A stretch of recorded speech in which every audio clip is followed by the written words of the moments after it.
Hello guys, welcome back. இந்த வீடியோவில் என்ன பார்க்க போகிறோம் அப்படின்னா, ஒரு பஞ்சு நிற ப்ராஜெக்டை எப்படி ஃபினிஷ் பண்ணுறது அப்படின்றத, அந்த பேக் சைடு எப்படி கவர் பண்ணுறது, நூல் பிரிந்து வராமல் இருக்கிறத எப்படி பண்ணுறது, செக்யூர் பண்ணுறது, அந்த மாதிரி டவுட்ஸ்லாம் நிறைய பேர் கேட்பீங்க. இந்த வீடியோ பார்த்தீங்கன்னா உங்களுக்கு அந்த டவுட்ஸ் எல்லாமே போயிடும். ஃபஸ்ட்டு நீங்கள் என்ன ஒரு ப்ராஜெக்ட் பண்ணாலும் அதை கம்ப்ளீட் பண்ணிவிட்டு அதை ஃப்ரேமில் வச்சுட்டோ இல்லை கழட்டி எடுத்துட்டோ அது மேலே வந்து ஃபேப்ரிக் க்ளூ, எந்த ஒரு ஃபேப்ரிக் க்ளூனாலும் நீங்கள் அப்ளை பண்ணிக்கலாம். நான் வந்துட்டு இதில் ஃபெவிகால் வந்து யூஸ் பண்ணியிருக்கேன். அதை இந்த மாதிரி நீங்கள் சுற்றி போட்டுட்டு ஃபுல்லாக எல்லா இடத்துலையும் படுற அளவுக்கு ஸ்ப்ரெட் பண்ணிடுங்க. இந்த பர்டிகுலர் கோஸ்டர் மட்டும், இந்த பர்டிகுலர் கோஸ்ட் கீச்சன் மட்டும் நான் வந்து எப்படி பண்ணுறேன் பாருங்க. ஒரு இன்ச்சு போல் வந்து நான் கொஞ்சம் வெளியே அதிகமாக கையால் ஸ்ப்ரெட் பண்ணி விடுறேன். அதை நோட் பண்ணி வச்சுக்கோங்க. மற்ற எல்லாமே நான் அப்படி பண்ணியிருக்க மாட்டேன். கரெக்டாக அந்த டிசைன் எவ்வளோ இருக்கோ அந்த அளவுக்கு தான் நான் பண்ணியிருப்பேன். அதை நீங்கள் நோட் பண்ணிங்கன்னா தெரியும். எல்லா ப்ராஜெக்ட்லேயுமே இந்த மாதிரி க்ளூ அப்ளை பண்ணிவிட்டு ஒரு 1 hour அல்லது 2 hour வந்து காய வச்சாலே போதும். பெருசாக இருந்துச்சுன்னா நான் வந்து ஓவர் நைட் வந்து அப்படியே விட்டுருவேன்.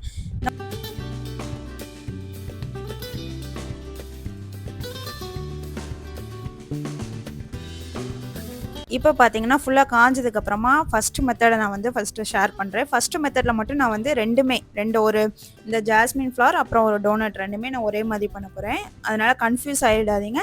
அண்ட் வந்து கிளிப்ஸ் வந்து நான் பண்ணும்போதே ப்ராப்பராக ஃபஸ்ட் மெத்தட் செகண்ட் மெத்தடு நான் வீடியோ எடுக்கலை.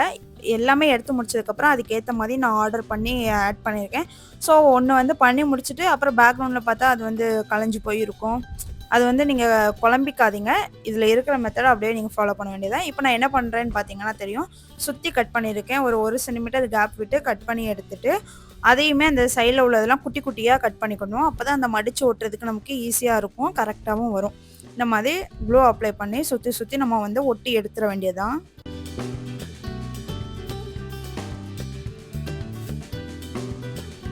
மடித்து ஒட்டினது வந்து ஓரளவு காஞ்சதுக்கப்புறம் ரொம்பலாம் கேப் விட தேவையில்ல. ஒரு 2 நிமிஷம் இருந்தாலே காஞ்சிடும்.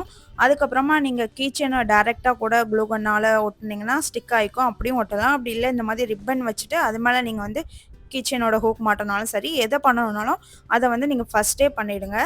இந்த பேக் சைடு இப்படி அன்ஃபினிஷிங்காக இருக்கும் போதே நீங்கள் அதை வந்து ஒட்டி வச்சுட்டு அதுக்கப்புறமா ஃபெல் ஷீட் எடுத்துக்கலாம்.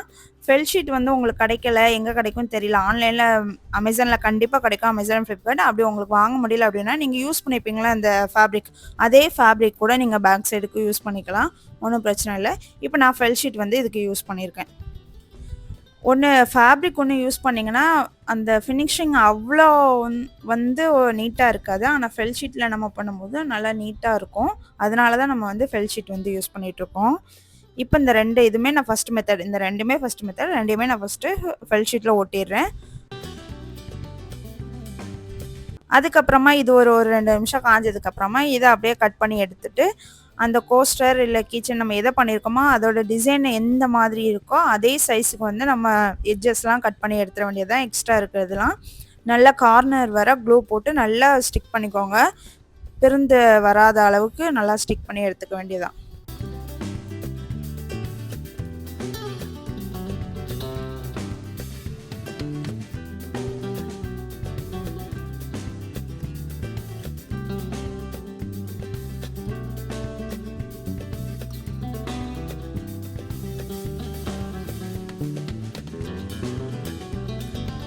இப்போ பார்த்தீங்கன்னா நம்ம ஃபுல்லாக ஒட்டி கட் பண்ணி எடுத்ததுக்கப்புறம் இப்படி தான் இருக்குது.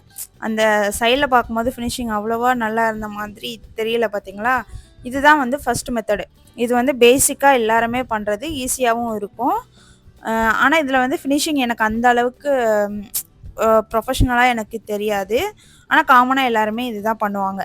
இந்த எட்ஜஸ்லாம் நல்லா நீட்டாக தெரியணும் அப்படின்றதுக்காக தான் இன்னும் அடுத்தடுத்த மெத்தட்லாம் இருக்குது. கண்டிப்பாக நீங்கள் அதை ஃபுல்லாக பாருங்கள், உங்களுக்கு யூஸ்ஃபுல்லாக இருக்கும். அப்புறம் வந்துட்டு இது செகண்ட் மெத்தட். இந்த செகண்ட் மெத்தடில் வந்து நான் இந்த கோஸ்ட் கிச்சன் வந்து எடுத்திருக்கேன். இதை நான் வந்து க்ளூ அப்ளை பண்ணும் போதே நோட் பண்ண சொன்னேன், கவனிச்சிங்களா. அந்த 1 சென்டிமீட்டர் 1 இன்ச்சு இல்லை 1 சென்டிமீட்டர் அளவுக்கு நான் வந்து எக்ஸ்ட்ரா ஒட்டியிருப்பேன். அது எதுக்காக அப்படின்னா இந்த மாதிரி நான் ஒட்டா கட் பண்ணுறேன் பார்த்தீங்களா. ஒட்டா கட் பண்ணும்போது கொஞ்சம் கேர்ஃபுல்லாக கட் பண்ணுங்கள். எனக்கு கொஞ்சம் நூல் வந்து கட் பண்ணிட்டே தெரியாமல், அதனால இந்த மாதிரி ஃப்ரண்ட் பக்கமாக வச்சு கட் பண்ணோம் அப்படின்னா ஈஸியாக இருக்கும். பேக் சைடு வச்சு கட் பண்ணோன்னா முன்னாடி நூல் கட் பண்ணுறோமா இல்லையான்னு நமக்கு தெரியாது. அண்ட் ஃபேப்ரிக் எதுக்கு, க்ளூ எதுக்கு எக்ஸ்ட்ரா அப்ளை பண்ணுறேன்றதை சொல்கிறேன். அந்த துணி வந்து நமக்கு ஒரு மாதிரி நூல் பிரிந்து வரும்ல, நம்ம க்ளூ அப்ளை பண்ணியிருந்தோன்னா அது வந்து பிரிந்து வராது. ரொம்ப ஓரளவு கண்ட்ரோல் பண்ண முடியும். இந்த மெத்தட் வந்து யூஸ் பண்ண வேணாம். பார்க்க ரொம்ப ஈஸியாக இருக்கும், நீட்டாகவும் இருக்கும். எனக்கு இந்த மெத்தட் தான் ரொம்ப பிடிக்கும். ஆனா, இது வந்து நான் யூஸ் பண்ணி பார்த்தேன். நான் பண்ண கீ செயின்லாம் நான் அதிகமா இந்த மெத்தட்ல தான் யூஸ் பண்ணியிருப்பேன். இதுக்கு வந்து லைஃப் இல்ல. கொஞ்ச நாள் நம்ம வந்து நல்லா கையில வச்சு யூஸ் பண்ணி நல்லா அடி வாங்குனதுக்கப்புறம், சைட்ல அந்த துணி வந்து லைட்டா பிருந்துட்டு அப்டின்னாலும், நம்ம தச்ச தையல் வந்து பிருந்துட்டு வந்துடுது. அதனால எனக்கு இந்த மெத்தட் வந்து மத்தவங்களுக்கு நம்ம செஞ்சு குடுக்குறதா இருந்தா, நான் இந்த மெத்தட் வந்து யூஸ் பண்ண மாட்டேன். மடிச்சு ஓட்டுறது தான் பெட்டர்ன்னு சொல்வேன். ஆனா, அது கொஞ்சம் ஃபினிஷிங் நல்லா இருக்காது. இருந்தாலும் அத கொஞ்சம் நல்லா தெளிவா பண்ணணும். இதுதான் செகண்ட் மெத்தட். ரொம்ப ஈஸியா இருக்கும். சிம்பிளா இருக்கும்.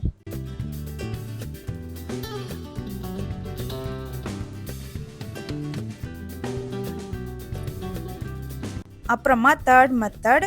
இதுவும் நம்ம நார்மலா க்ளூ அப்ளை பண்ணியாச்சு. காஞ்சதுக்கு அப்புறமா சுத்தி வந்து 1 சென்டிமீட்டர் அளவுக்கு நம்ம கேப் விட்டு கட் பண்றோம். இதுல வந்துட்டு கட் பண்ணி கரெக்ட்டான லெவல் கட் பண்ணணும். அன்ஈவனா இருக்கக்கூடாது. ரவுண்டா கரெக்ட்டா ரவுண்டா இருக்கணும். ஏன்னா இதோட ஃபினிஷிங் அப்பதான் நல்லாருக்கும். அண்ட் வந்து இந்த ஃபர்ஸ்ட் இதில குட்டி குட்டி கட் பண்ணி வச்சோம்ல, அந்த மாரிலாம் பண்ண தேவையில்ல. அப்படியே கட் பண்ணி சுத்தி கட் பண்ணிட்டு விட்டுற வேண்டியதுதான். அதுக்கப்புறம் நம்ம என்ன மாட்டணுமோ ரிப்பனோ, கீ செயின் ஹூக்கோ என்ன மாட்டணும்னு நெனைக்கிறோமோ, அத ஃபிக்ஸ் பண்ணிட்டு, அந்த எட்ஜஸ் அப்படியே வச்சு ஃபெல் ஷீட்ல ஒட்டி, அதே லெவலுக்கு எக்ஸ்ட்ரா கிளாத் இருக்குல்ல, அதே லெவலுக்கு ஃபெல் ஷீட் கிளாத்தையுமே நம்ம வந்து வெட்டி எடுத்துக்கிறோம்.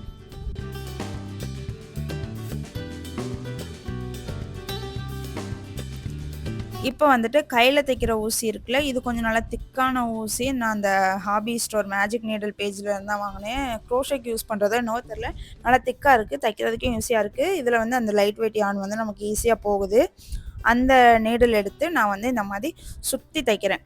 இது வந்துட்டு இந்த மாரி குட்டி குட்டி பண்ணும்போது நமக்கு நல்லாருக்கும். டக்குன்னு முடிஞ்சிரும். ஆனா பெரிய கோஸ்டர்லாம் பண்றோம் அப்டின்னா, இந்த மெத்தட் வந்து நமக்கு ஒர்க் அவுட் ஆகாது. ஏன்னா இது ரொம்ப டைம் எடுக்கும்.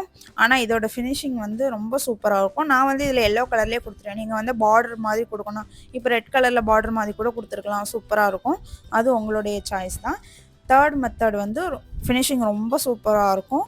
ஆனா ரொம்ப டைம் எடுக்கும். கொஞ்சம் பார்த்து பொறுமையா பண்ணணும். நீங்க வந்து நல்லா சேல்ஸ் பண்றீங்க, நல்லா ப்ரொஃபஷனலா பண்ணி குடுக்கணும்னு நெனைக்கிறீங்கன்னா, நீங்க கண்டிப்பா இந்த 3 மெத்தட ஃபாலோ பண்ணலாம்.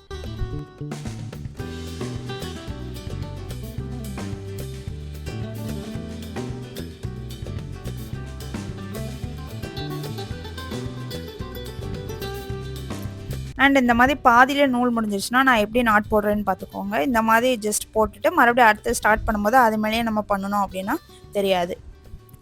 அப்புறம் லாஸ்ட் ஃபினிஷிங்லேயும் அந்த ரிப்பன் கிட்ட வச்சு எப்படி தைக்கிறேன் அப்படின்றதையும் கவனமாக பார்த்து வச்சுக்கோங்க.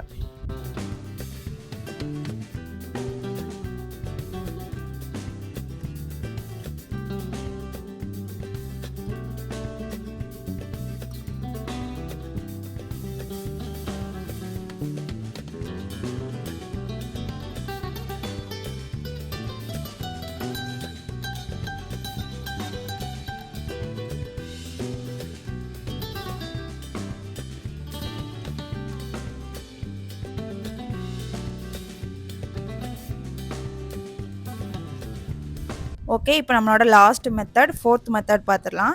சேம் அதே மாதிரி நம்ம சுத்தி கட் பண்ணி எடுத்துட்டு, குட்டி குட்டி கட் பண்ணி, ஃபோல்ட் பண்ணி ஃபர்ஸ்ட் மெத்தட்ல ஃபோல்ட் பண்ணி ஒட்டுனோம்ல, அதே மாதிரி ஃபோல்ட் பண்ணி ஒட்டி எடுத்துக்கலாம். அப்புறம் அது உள்ள நீங்க என்ன வைக்கணும்னு விரும்புறீங்களோ அத வச்சுக்கோங்க. இது இது இந்த ரிப்பன் கிடைக்கல அப்படின்னா, நீங்க வந்து நீங்க யூஸ் பண்ணியிருக்க அந்த யானையே ஜட பின்னல் மாதிரி பின்னி கூட நீங்க யூஸ் பண்ணிக்கலாம். அழகா இருக்கும். நல்லா லென்த்தா போட்டு பண்ணிக்கலாம். நான் வந்து ரிப்பன் யூஸ் பண்ணி இப்போ ஒட்டி எடுத்துடுறேன். அதுக்கப்புறம் இதையும் அதே மாதிரி ஃபெல் ஷீட்ல ஒட்டிட்டு, நம்ம அதே ஷேப்புக்கு கட் பண்ணி எடுத்துக்கிறோம்.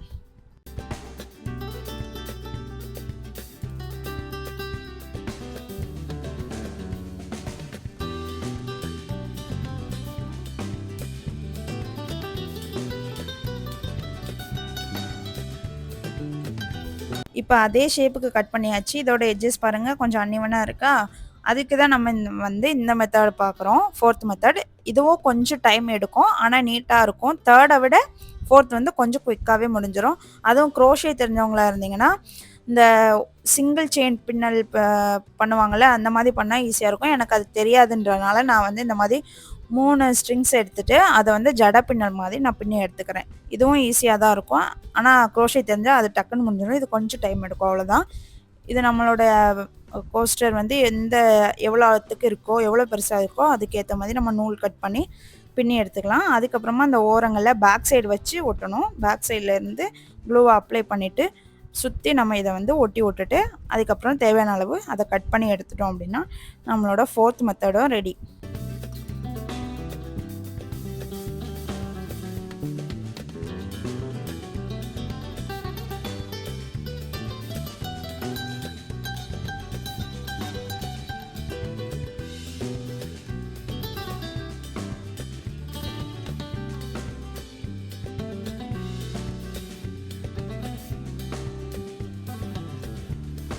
அவ்வளோதாங்க. இதுதான் எனக்கு தெரிஞ்ச 4 மெத்தட். எனக்கு தெரிஞ்ச 4 மெத்தடுமே நான் உங்களுக்கு வந்து ஷேர் பண்ணிட்டேன்.